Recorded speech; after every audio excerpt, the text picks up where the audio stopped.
ಪಂಚಾಯತ್ ಜಿಲ್ಲಾ ಪಂಚಾಯತ್ ಎಲೆಕ್ಷನ್ ವಿಚಾರಕ್ಕೆ ಸಂಬಂಧಪಟ್ಟ ಹಾಗೆ ದೋಸ್ತಿಯಲ್ಲಿ ಗೊಂದಲ ಉಂಟಾಗಿದೆ. ಬಿಜೆಪಿ ಜೊತೆ ಚರ್ಚೆಯನ್ನೇ ಮಾಡದೆ ನೇರವಾಗಿ ಮಾಜಿ ಪ್ರಧಾನಿ ಎಚ್.ಡಿ. ದೇವೇಗೌಡರು ಮೈತ್ರಿಯನ್ನ ಘೋಷಣೆ ಮಾಡಿಯೇ ಬಿಟ್ಟಿದ್ದಾರೆ. ಸ್ಟೇಟ್ಮೆಂಟ್ ಕೊಟ್ಟಿದ್ದಾರೆ. ದೇವೇಗೌಡರ ಮೈತ್ರಿ ಹೇಳಿಕೆಯಿಂದ ಇದೀಗ ಬಿಜೆಪಿಗೆ ಟೆನ್ಷನ್ ಉಂಟಾಗಿದೆ. ಕೇವಲ ಬಿಜೆಪಿಗೆ ಮಾತ್ರ ಅಲ್ಲ, ಜೆಡಿಎಸ್ಗೂ ಕೂಡ, ಜೆಡಿಎಸ್ನ ಅನೇಕ ನಾಯಕರಿಗೂ ಟೆನ್ಷನ್ ಉಂಟಾಗಿದೆ. ಈಗ ಇನ್ನು ಜೆಡಿಎಸ್ ಶಾಸಕರಿರುವ ಕ್ಷೇತ್ರಗಳ ಬಿಜೆಪಿ ನಾಯಕರಿಗೆ ಆತಂಕ ಎದುರಾಗಿದೆ.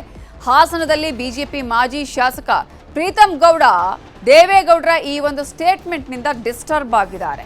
ಇನ್ನು ಬಿಜೆಪಿ ಗೆದ್ದಿರೋ ಕ್ಷೇತ್ರಗಳಲ್ಲಿ ಜೆಡಿಎಸ್ ನಾಯಕರಿಗೂ ಕೂಡ ತಮ್ಮ ಭವಿಷ್ಯದ ಚಿಂತೆ ಕಾಡ್ತಾ ಇದೆ. ಜೆಡಿಎಸ್ ಶಾಸಕರಿಂದ ನಾಯಕರಿಗೆ ರಹಸ್ಯ ಸಂದೇಶವನ್ನ ನೀಡಲಾಗಿದ್ದು, ದೇವೇಗೌಡರ ಹೇಳಿಕೆ ಬಳಿಕ ಬಿಜೆಪಿ ನಾಯಕರು ಪ್ಲಾನ್ ಅನ್ನ ಮಾಡ್ಕೊಳ್ತಾ ಇದ್ದಾರೆ. ಇದೀಗ ಜೆಡಿಎಸ್ ಕೈ ತಪ್ಪಿಸಿ ಬಿಜೆಪಿಗರು ಟಿಕೆಟ್ ಪಡೆಯೋದಕ್ಕೆ ತಂತ್ರವನ್ನ ಹುಡ್ತಾ ಇದ್ದಾರೆ. ಒಟ್ಟಾರೆ ಎರಡೂ ಪಕ್ಷಗಳ ನಾಯಕರಿಗೂ ಕೂಡ ಟಿಕೆಟ್ ಟೆನ್ಷನ್ ಶುರುವಾಗಿದೆ. ಒಂದು ವೇಳೆ ಟಿಕೆಟ್ ಸಿಗದಿದ್ರೆ ವಾಟ್ ನೆಕ್ಸ್ಟ್ ಅನ್ನುವ ಯೋಚನೆನೂ ಮಾಡ್ತಾ ಇದ್ದಾರೆ. ಆಗ ಎರಡೂ ಪಕ್ಷದವರು ರೆಬಲ್ ಆಗುವಂತಹ ಚಾನ್ಸಸ್ ಕೂಡ ಇದೆ. ರೆಬಲ್ ಆದ್ರೆ ದೋಸ್ತಿ ನಾಯಕರ ಈ ನಡುವಿನ ಜಗಳ ಕಾಂಗ್ರೆಸ್ಗೆ ಲಾಭ ಆಗುವಂತಹ ಚಾನ್ಸಸ್ ಇದೆ. ಕಾಂಗ್ರೆಸ್ಗೆ ಇದರ ಲಾಭ ಫಿಕ್ಸ್ ಅಂತಾನು ವಿಶ್ಲೇಷಣೆಗಳು ನಡೀತಾ ಇದೆ.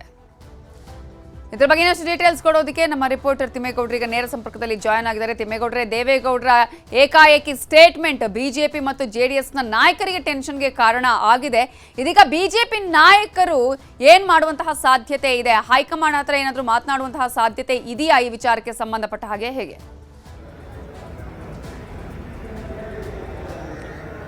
ಹೈಕಮಾಂಡ್ ಗಮನಕ್ಕೆ ತರಬಹುದು. ಮತ್ತೊಂದು ಕಡೆಯಾಗಿ ರಾಷ್ಟ್ರೀಯ ಬಿಜೆಪಿ ಅಧ್ಯಕ್ಷರಿಗೂ ಕೂಡ ದೂರು ಕೊಡುವಂತ ಒಂದು ಸಾಧ್ಯತೆಗಳಿರ್ತವೆ.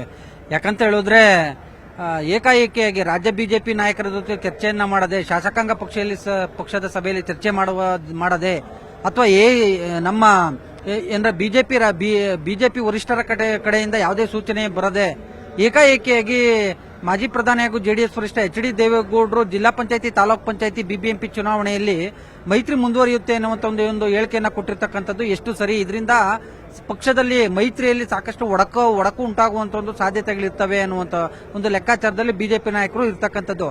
ಯಾಕಂತ ಹೇಳಿದ್ರೆ ಇಲ್ಲಿ ಬಹಳ ಮುಖ್ಯ ಗಮನಿಸಬೇಕಾಗಿರ್ತಕ್ಕಂಥದ್ದು, ಜೆಡಿಎಸ್ ಮತ್ತೆ ಬಿಜೆಪಿ ಮೈತ್ರಿ ಆದಂತ ಬಳಿಕ ಜೆಡಿಎಸ್ ನಾಯಕರನ್ನ, ಜೆಡಿಎಸ್ ಶಾಸಕರನ್ನ ಎಲ್ಲೋ ಒಂದ್ ಕಡೆಯಾಗಿ ರಾಜ್ಯ ಬಿಜೆಪಿ ನಾಯಕರು ನಿರ್ಲಕ್ಷ್ಯ ಮಾಡ್ತಾ ಇದ್ದಾರೆ. ಸೊ ಹೀಗಾಗಿ ಎಲ್ಲೋ ಒಂದ್ ಕಡೆಯಾಗಿ ಈ ಒಂದು ವಿಚಾರವಾಗಿ ಬಿಜೆಪಿ ವರಿಷ್ಠರು ಮಧ್ಯಪ್ರವೇಶ ಮಾಡಬೇಕು ಅನ್ನುವಂತ ಒಂದು ನಿಟ್ಟಿನಲ್ಲಿ ಏನಾದರೂ ದೇವೇಗೌಡರು ಇಂಥದ್ದೊಂದು ದಾಳವನ್ನ ಉಳಿಸಿದ್ರ ಅಂತ.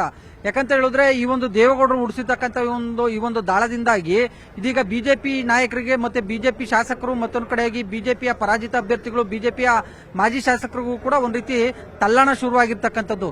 ಯಾಕಂತ ಹೇಳಿದ್ರೆ ಜೆಡಿಎಸ್ ಶಾಸಕರು ಗೆದ್ದಿರುವಂತಹ ಒಂದು ಕ್ಷೇತ್ರಗಳಲ್ಲಿ, ಬಿಜೆಪಿಯ ಅಭ್ಯರ್ಥಿಗಳು ಸೋತಿರುವಂತಹ ಒಂದು ಕ್ಷೇತ್ರಗಳಲ್ಲಿ ಇದೀಗ ಸಹಜವಾಗಿ ಜಿಲ್ಲಾ ಪಂಚಾಯತಿ, ತಾಲೂಕ್ ಪಂಚಾಯತಿ ಚುನಾವಣೆಗೆ ಸಂಬಂಧಪಟ್ಟಂತೆ ಸೀಟು ಹಂಚಿಕೆ ವಿಚಾರದಲ್ಲಿ ಸಾಕಷ್ಟು ಜಟಾಪಟಿ ನಡೆಯುತ್ತೆ, ಗೊಂದಲ ಉಂಟಾಗುತ್ತೆ. ಇಂಥ ಒಂದು ಸಂದರ್ಭದಲ್ಲಿ ದೇವೇಗೌಡರು ಹೇಳಿಕೆಯನ್ನು ಕೊಟ್ಟಿರ್ತಕ್ಕಂಥದ್ದು ಎಷ್ಟು ಸರಿ? ಯಾಕಂತ ಹೇಳಿದ್ರೆ ನಮ್ಮಿಬ್ಬರ ಜಗಳದಲ್ಲಿ ಮೂರನೇವರಿಗೆ ಲಾಭ ಆಗಬಾರದು ಅನ್ನುವಂತ ಒಂದು ನೆಪದಲ್ಲಿ ಇದೀಗ ರಾಜ್ಯ ಬಿಜೆಪಿ ನಾಯಕರು ಬಿಜೆಪಿ ವರಿಷ್ಠರಿಗೆ ದೂರನ್ನ ಕೊಡೋದಕ್ಕೂ ಕೂಡ ಚಿಂತನೆಯನ್ನು ನಡೆಸಿದ್ದಾರೆ ಅಂತ. ಯಾಕಂತ ಹೇಳಿದ್ರೆ ರಾಜ್ಯ ಬಿಜೆಪಿ ನಾಯಕರು ಶಾಸಕರ ಜೊತೆ ಚರ್ಚೆಯನ್ನ ಮಾಡಿ ಆ ಒಂದು ನಿರ್ಧಾರವನ್ನ ಕೈಗೊಳ್ಳಬೇಕಾಗಿತ್ತು. ಈಗಾದ್ರೆ ಜಿಲ್ಲಾ ಪಂಚಾಯತಿ, ತಾಲೂಕ್ ಪಂಚಾಯತಿ ಚುನಾವಣೆ ಅಂದ್ರೆ ಅದೊಂದು ರೀತಿ ಕಾರ್ಯಕರ್ತರಿಗೆ ಶಕ್ತಿ ತುಂಬುವಂತ ಒಂದು ಚುನಾವಣೆ. ಕಾರ್ಯಕರ್ತರಿಗೆ ಅಂದ್ರೆ ತಮ್ಮ ಬೆಂಬಲಿಗರಿಗೆ ಅವಕಾಶವನ್ನ ಕೊಡದೇ ಇದ್ರೆ, ಶಕ್ತಿ ತುಂಬದೇ ಇದ್ರೆ ಮುಂಬರುವಂತಹ ವಿಧಾನಸಭಾ ಚುನಾವಣೆಯಲ್ಲಿ ನಾವು ಗೆಲ್ಲೋದು ಹೇಗೆ ಎನ್ನುವಂತ ಒಂದು ಆತಂಕ ಸಹಜವಾಗಿ ಉಭಯ ಪಕ್ಷಗಳ ಶಾಸಕರಿಗೆ ಕಾಡ್ತಾ ಇರ್ತಕ್ಕಂಥದ್ದು. ಹೀಗಾಗಿ ಜೆಡಿಎಸ್ ಮತ್ತೆ ಬಿಜೆಪಿ ಶಾಸಕರು ಒಂದು ಕಿತ್ತಾಟದಿಂದಾಗಿ ಕೆಲ ಅಭ್ಯರ್ಥಿಗಳು ಅಂದ್ರೆ ಎರಡನೇ ಹಂತದ ನಾಯಕರು ಪಕ್ಷೇತರವಾಗಿ ಕಣಕ್ಕಿಳಿದಿದ್ದೇ ಆಗಿದ್ದಲ್ಲಿ ಅದು ಕಾಂಗ್ರೆಸ್ಗೆ ಲಾಭ ಆಗ್ಬೋದು ಅನ್ನುವಂತ ಒಂದು ಲೆಕ್ಕಾಚಾರ ಕೇಳಿ ಬರ್ತಾ ಇರ್ತಕ್ಕಂಥ ಹಿನ್ನೆಲೆಯಲ್ಲಿ ಇದೀಗ ರಾಜ್ಯ ಬಿಜೆಪಿ ನಾಯಕರು ವರಿಷ್ಠರ ಗಮನ ಸೆಳೆಯೋದಕ್ಕೆ ಮುಂದಾಗಿದ್ದಾರೆ ಅಂತ ಹೇಳಲಾಗ್ತಾ ಇರುವಂತದ್ದು. ನವಿತಾ ಜೈನ್, ಥ್ಯಾಂಕ್ ಯು ತಿಮ್ಮೇಗೌಡ್ರೆ ಡೀಟೇಲ್ಸ್ಗೆ.